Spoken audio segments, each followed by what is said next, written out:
which means that I will have to prove his innocence from a different angle. Oh. Well.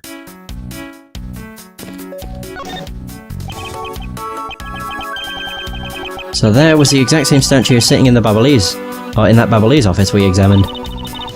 It's the Primidoc statue. It was the national treasure of the Principality of Cadopia. There was only one of these statues, meaning that one of the two is a replica. But both Alabast and Babar claim to have the real thing. What an incredibly childish fight to have. Oh. Okay. Well, pardon me. Until I've inspected every suspicious looking nook and cranny. What's the suspicious thing? It's a Primidoc statue. There was one of these in the Babalese statue side as well. It was very valuable and made of pure gold. It was the national treasure of Cadopia. There's only one of these statues, meaning that one of the two is a replica. But both Alabast and Babar claim to have the real thing and won't budge from their claim. What an incredibly childish fight to have. Huh, okay. Wait, so this would be Babal's. Is there anything different? No, not quite.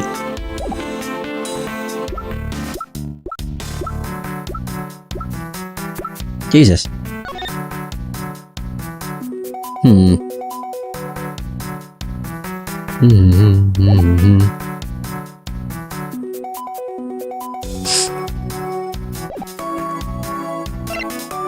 Nah. I thought maybe there'd be something with the sword. Is there anything else I missed? Oh yeah, there is. Oh! Alright, never mind. I noticed something strange already. It's, facing the wrong way. So the person shaking hands with the Steel Samurai in this picture is Ambassador Alba. It was taken just before the murder. The Steel Samurai must be very popular. They're even using the national treasure as a backdrop. Just don't understand. What exactly is so great about Top Knot there? Clearly there is a depth to this show that a young person like you can't fathom. Speaking of young people, aren't young children the target audience of this show? Of costumed actors? Yes, actually. She ain't wrong. Is there anything else I'm missing? Oh, look at the birds! Oh, ain't that nice? Oh, right. Two gorgeous flowers are in full bloom here. I'm sure flowers as lovely as these must have an equally as lovely name. Miles Edgeworth, are you done staring? You should hardly think passion flowers are all that rare. Passion flowers? That's a rather unusual name. It was named by priests in the 15th century for the Passion of Christ. As I say, you learn something new every day. Alright, passion flowers. Right, well I can actually deduce something here. The fact that this has been moved. I don't think it matters where I'm actually deducing. Because it's the statue as a whole, not a very specific point of the statue. Right, and boom. Oh wait, no. Ooh. Look at this photo and tell me what you find odd about this scene, Miss Von Karma. The apparent joy in the ambassador's face as he shakes that Top Knot's hand? That's not it. I was trying to point out that the statue in the photo is facing a different way. You're right. The statue is a national treasure. As such, only an ambassador or a secretariat level person is allowed to handle it. The fact that the statue is facing one way in this photo, and now it's facing a different direction in this preserved crime scene, is proof that someone touched this statue around the time of the crime. But why? Why would they bump into it? That's what I'm confused about.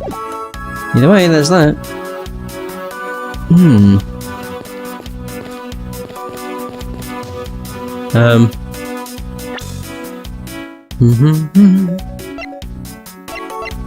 So what's it actually saying now?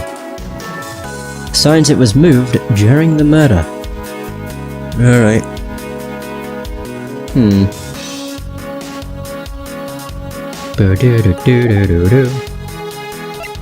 Whoops. I don't think there's anybody else I can speak with. What about Bad? Oh no, we've already spoke to him. Wang? Did some investigating over in the Babalese embassy too, right? I did. Is there a problem? Wangzi says, a wolf who aims to hunt for 2 rabbits at once. I believe the idiom you require is, he who runs after 2 hares will catch neither. A real wolf can catch both. I see, so what are you trying to say? Seeing as how I am currently handling 2 cases. See yourself. But don't say I didn't warn you. Can I actually investigate this? I can. The counterpart to the Babylese butterfly is the Alabastian flower. The butterfly and flower, they're both lovely things. But can we interpret this to mean that Alabast provides honey to Babal? Franziska, can't you come up with a more meaningful or profound comment? Very well then, let's hear what sort of profound comment you can come up with. Well, flowers cannot survive without the butterflies that spread their pollen. And butterflies cannot live without the nectar that flowers provide. If either one were to disappear from the equation, neither would survive. How was that, Miss Von Karma? Your explanation took so long that I nearly fell asleep. Well, let's continue the investigation. Franziska, why can't you just admit I had something there? Anything else here? It's a fireplace. And by the looks of it, I don't think it's been used recently. Yes, I can say that well, I can't say that I see anything unusual about it. Okay. This will be Ambassador Alba's desk. His notebook is open on his desk. He must have been in the middle of some important work. Sapling growth log. It finally sprouted today. Funny, it doesn't look like important work to me. Interesting. Right, so I've missed something. Yeah, clearly.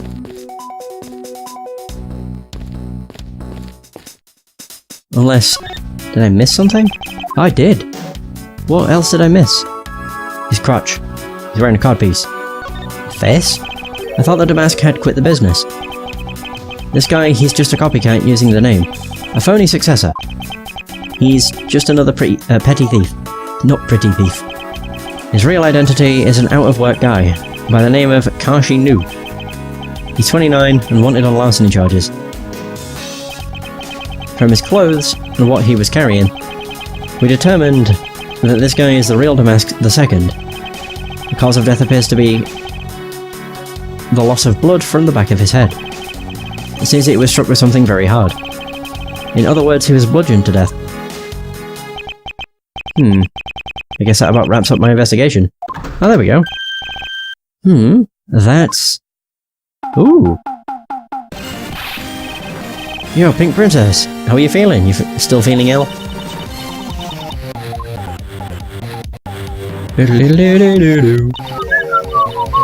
And yet another strange character comes out of the woodwork.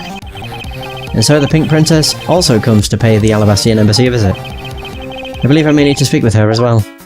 Ah, great. Let's talk to the Pink Princess. Miss Pink Princess, I have a few questions I'd like to ask you. Miss Princess, if you would please answer... Oh no. It's Old Bag. Again. Jesus Christ. Wait, she has, like, darker hair than normal. This must be what they call fate. How could this happen 2 days in a row? What the? Aren't you Miss Oldbag? Why are you so surprised? Oh, so you're the one they got to play the Steel Samurai. It's too bad I didn't realise that until now. You are acquaintances with Larry? Well, yes, we worked at the same company for a little while, you know. That's why it's okay, my edgy poo. You don't need to be jealous. Oh, God. I was in the next room, you know, trying to get in some beauty sleep. But it was so noisy here that I couldn't fall asleep, so I came over to complain. So imagine my shock when I saw my precious edgy poo waiting here for me. I mean, who could have imagined that you would ever come to a show like this? I guess I've misjudged you, edgy poo. You misjudged him? I thought he was trying to avoid me, you know? That was no misjudgment on my part, that's precisely what I was trying to do. But it looks like the winds have shifted and he's now willing to be chased after. I'm simply overwhelmed. Don't you worry, Edgy Poo. I'd chase you forever, to the ends of the earth. Isn't that just peachy? This is one of those rare times when Franziska and I actually see eye to eye. Pink Princess, who got a face? It's like she just smells something awful. Now then, what are you doing here? I thought you were working at Gatewaterland as the Pink Badger. What are you talking about? That was ages ago. That was yesterday. Look, I worked at Global Studios before, a long time ago, right? Well, they called me up this morning, kind of out of the blue, actually. They called you? Apparently the girl who plays the Pink Princess collapsed from a bad cold.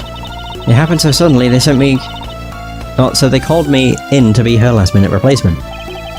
Do they not have enough people and staff at the studio? I really couldn't say no, so here I am playing the role of the heroine. Instead of that Mindy girl, I mean. Well, that poor girl, I feel bad for her. Because they let me stand in for her, she's going to have a terrible time when she returns. Yeah, whatever. I am not reading this. She doesn't shut up. A bunch of simpletons. You're a rather lively old lady. So, basically, you received the stand-in request this morning, correct? You got it. If you need to see it, I've got it right here. Look. It appears that she is telling the truth. Why would she lie about it? That makes no sense to me. I tell you, my fine acting moved the entire audience to tears. Yes, tears of laughter, as I recall. But being famous has its problems too, you know. Yeah, take a look at this. It's a letter from a stalker. So, what the hell? I was just taking my break when I found this stuck under the door to my room. I should have read what it said. Honestly, you really have to watch out for these kind of things. Look at what it says. Wendy, with an accent, I'll be descending on you from above tonight, your loving night. How absolutely revolting. I mean, you think you could get my name right? There's no accent in my name. Oh. Wait, this horrible handwriting. Where have I seen this before? But now that you're here, Edgy Poo, I feel 100% safe. Where do I factor into this? You'd bust that evil stalker man for my sake, wouldn't you, Edgy Poo? Well, if you allow me the liberty to handle this in my own way, I'll gladly dispatch a detective to your house later. Oh, come on, Edgy Poo, stop being so dismissive and playing hard to get. Okay, so there we go. A letter from a stalker.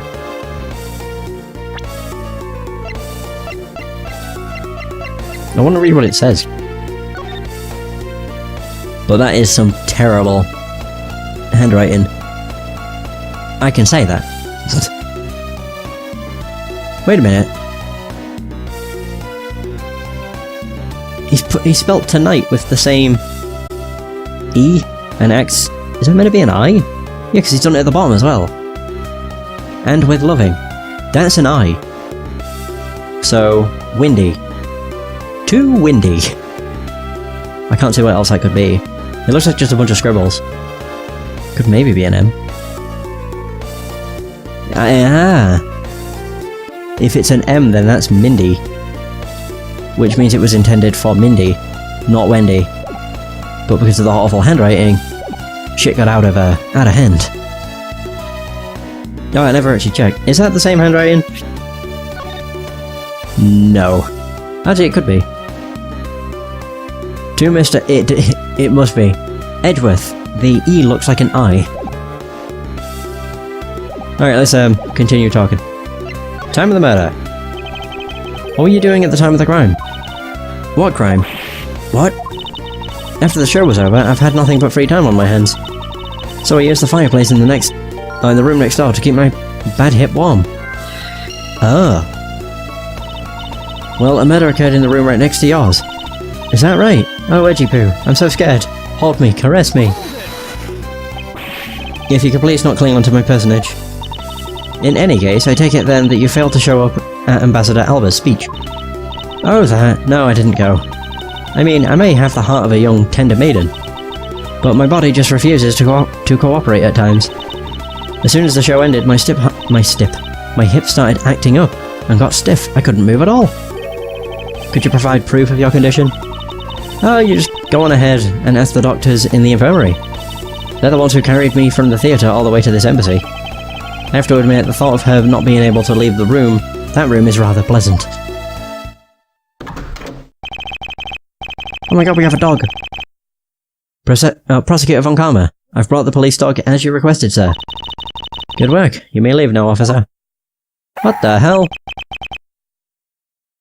This dog.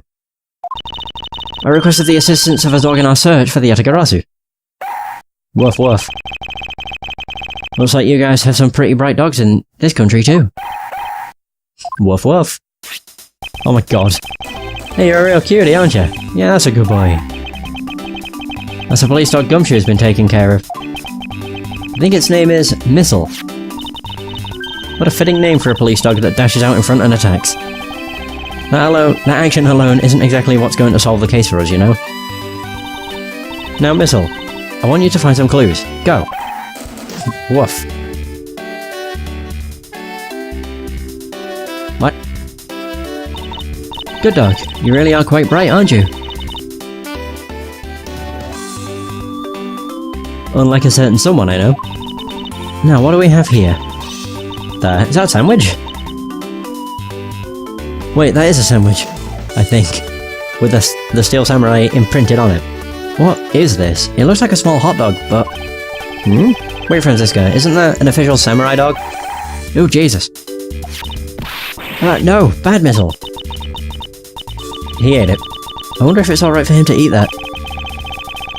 It's just a meat substance snack featuring the Steel Samurai. I'm sure he'll be fine. That's quite a bit of information you gathered there, in a single quick glance. We should really be focusing on why there was a samurai dog there in the first place. It looks like that snack wasn't all Missile found. Oh, what do we have here? It appears to be a lady's undershirt. I wonder if Ambassador Alba might have an interest in cross-dressing. I somehow doubt that. It doesn't look like the shirt would even fit him. A samurai dog and a lady's undershirt. What are these two items doing in a room like this? Given the circumstances, the lady's undershirt could only belong to one person. I suppose I should get this over with and ask the owner of said undershirt about it. Oh no, it's Wendy's.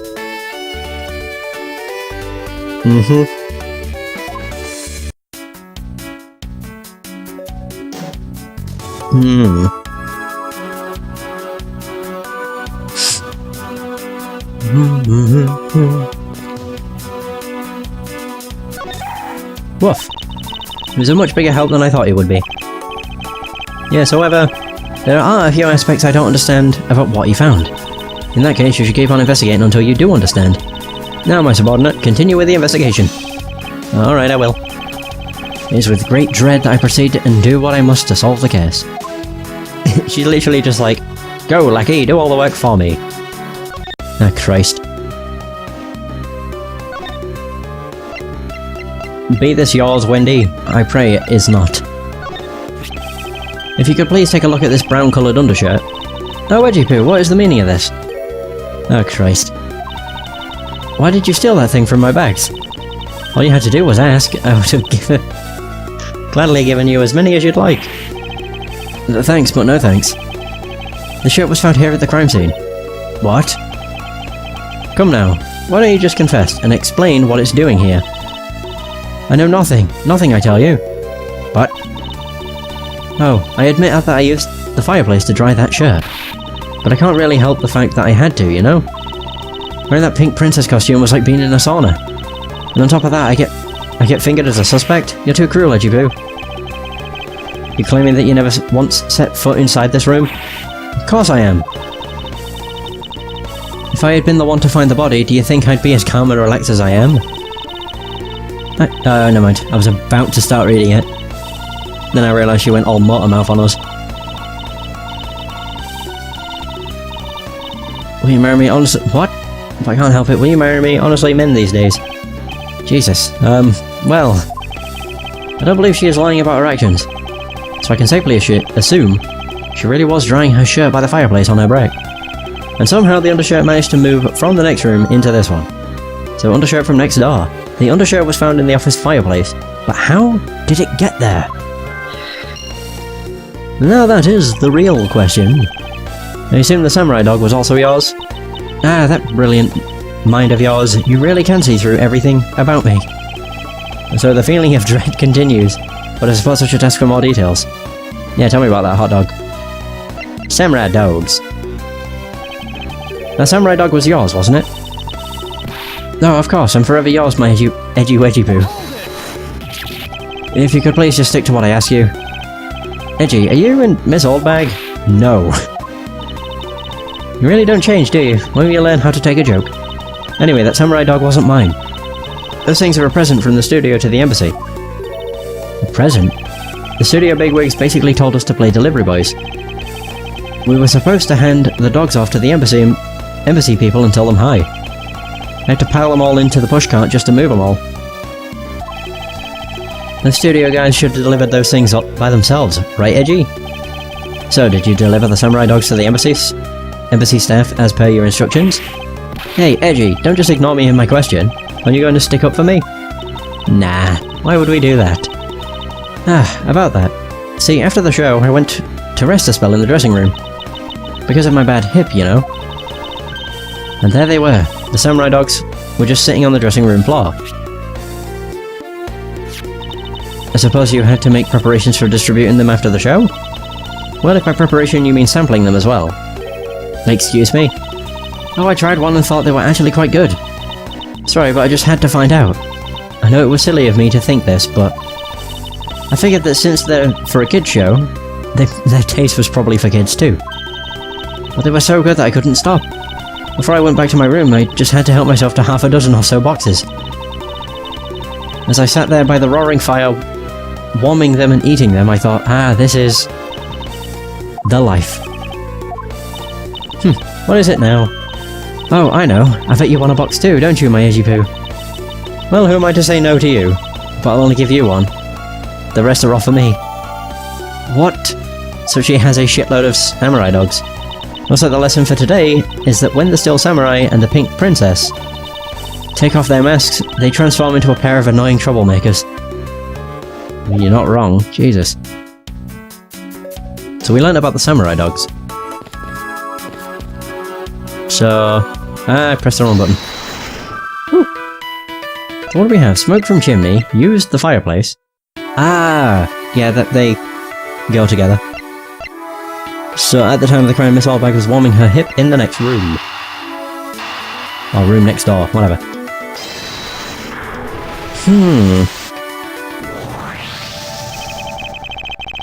So there is no trace of this room's fireplace being used. And your point is? Smoke was supposedly pouring out of the chimney connected to this fireplace. At least, according to Larry, this is a contradiction of facts, is it not? Are you sure he wasn't just disoriented or something up on the roof? There is testimony from an investigator that puts Larry at this particular chimney. So, no. I don't think it was a mistaken impression on Larry's part. On the other hand, the fireplace in the next room was being used at the time. Where do you suppose the smoke from that fireplace went? I see. So you're proposing this. Or what you are proposing is this. The smoke that came out of the chimney was actually from Miss Allbag's fire. So basically, the fireplaces of neighbouring rooms share one chimney. Is that what you're implying? So the office fireplace and the one in Miss Allbag's room share the same chimney. Precisely. So now if I connect undershirt from next door and the shared chimney, that should unlock something else. The lady's undershirt that Miss All found. What? Why are you getting all excited over holding it onto a lady's undergarment? Miles Edgeworth, you uncouth sea slug. If you know the owner of said undershirt, then hurry up and return it to her already. You have it all wrong, this is evidence. And the owner of this piece of evidence was in the room next door. And yet, despite that, Miss All found it in the fireplace in this room. This lady's undershirt? Are you seriously claiming that it somehow passed through a solid brick wall? Not quite. The fireplace in this room is connected to a chimney. The other fireplace in the other room is also connected to the same chimney. Leading us to the possibility that the two fireplaces are connected to each other. Perhaps a closer look at the back of the fireplace is in order. Yeah, let's do it. Oh. I thought I actually had to run over there, but I guess not. There is an X on the back of the wall of the fireplace. Let's see if I can't get a better look at it. What in the... The wall separating this room's fireplace from the next room's fireplace apparently turns. As I suspected, this fireplace does indeed connect this room to the neighbouring room. The neighbouring room? There appears to be nothing particular about the next room. But that might have been peculiar, whatever. But the fact that there is nothing special about the next room isn't what's important.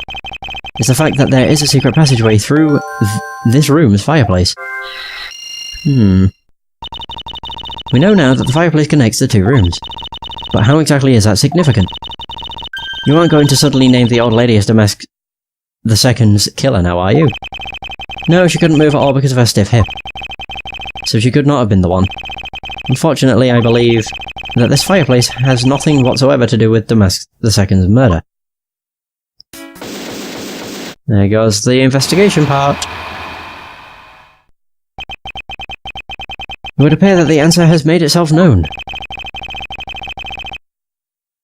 You're making quite a confident face there, Mr. Prosecutor. Bring it on. I'm ready to counter any argument you may have.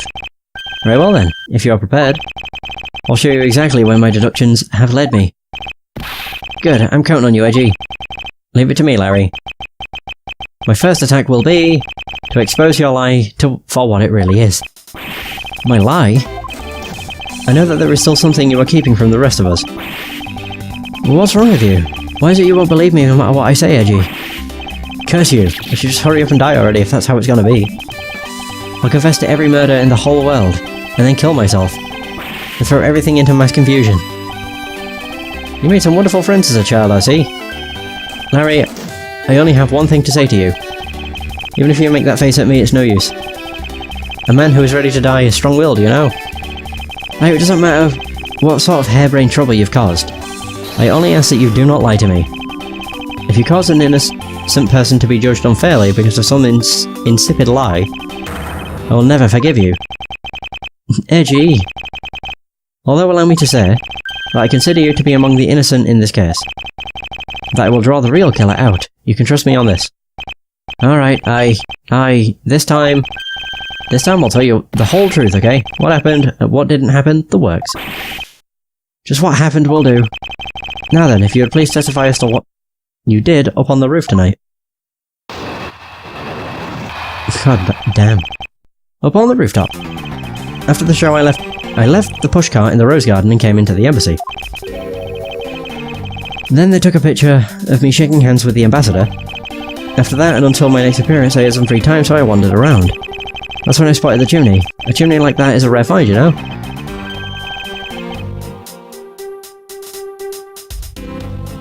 So then, I wanted to play Santa and decided to give it a try.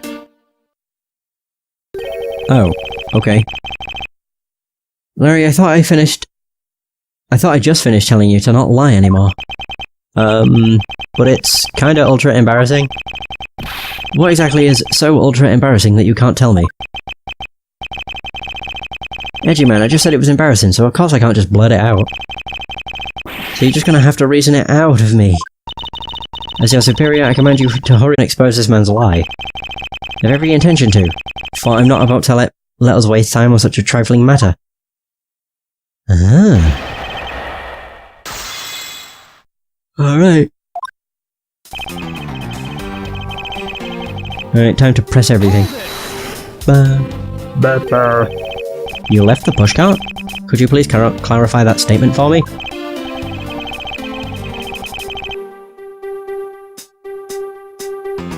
Yeah, so the wheels on the pushcart got covered in dirt from the rose garden. Would have made a mess of the floor inside, so Ambassador Alba just said to just leave it. Well, it would be rather impolite to dirty another country's embassy. Come to think of it, I recall seeing the Pink Princess on my way into the embassy. What was she doing? Nothing in particular. Because she was being carried by some docs on a stretcher. She must have been incapacitated by the pain of her bad hip that she suffered during the show. So I came into the embassy, right? And then... more stuff.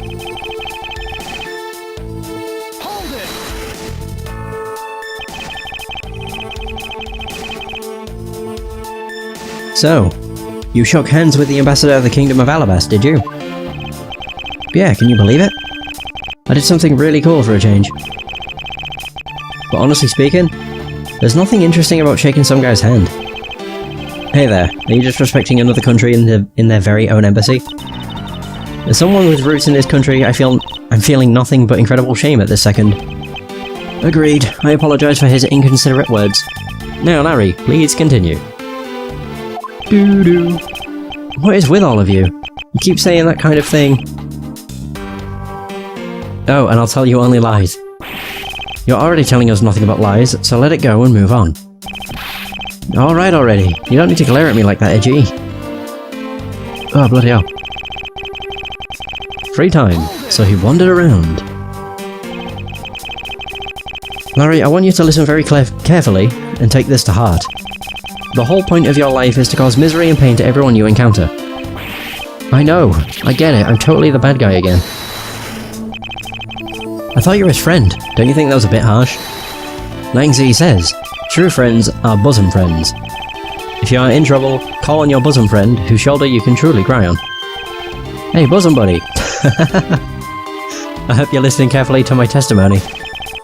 Has it crossed your pea-sized brain yet that Agent Lang is only out to arrest you, Larry? Now then, you were wandering around inside the embassy, and then what happened? Bosom buddy. Spotted the chimney, a chimney like that is a rare thing, you know. You should hardly think that chimneys are that rare. Agreed, especially since they are a traditional feature of American houses. Plus, many grand buildings have even larger and fancier chimneys.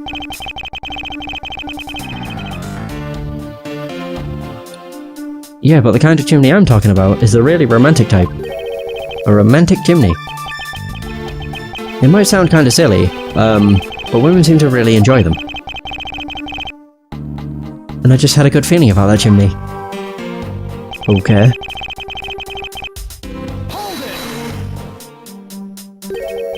You suddenly wanted to play Santa. No, well actually I dressed up as a Santa once before already. That was down at God Lake. Oh. I'd appreciate it if you wouldn't dredge up such unnecessary memories for me. Sounds like you guys share a lot of history. A perk of being childhood friends, huh? Besides, it's not a felony to dress up and play Santa, you know. Santa doesn't go around killing people after he comes down at family's chimney, after all. Actually, is it worth delving into whether or not playing Santa is a big deal? Sure, raise an objection. Actually, I believe in the case of this man, playing Santa is actually quite a big deal. You saying that your buddy isn't exactly made of Santa-quality stuff? Precisely. You hit the nail on the head, Agent Lang. Yeah, gee, that's so incredibly mean. Tell me something, Larry. Did you know that Santa's job is to deliver presents to people all over the world? Of course I know that.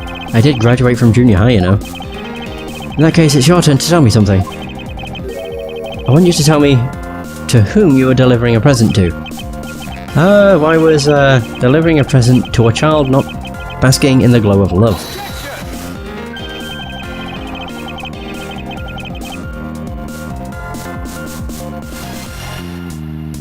That must be the most elegant description of you I've ever heard. But a lie is still a lie. You sure know how to kick a guy when he's down, you know that? In any case, the person you wished to deliver a present unto was most certainly this.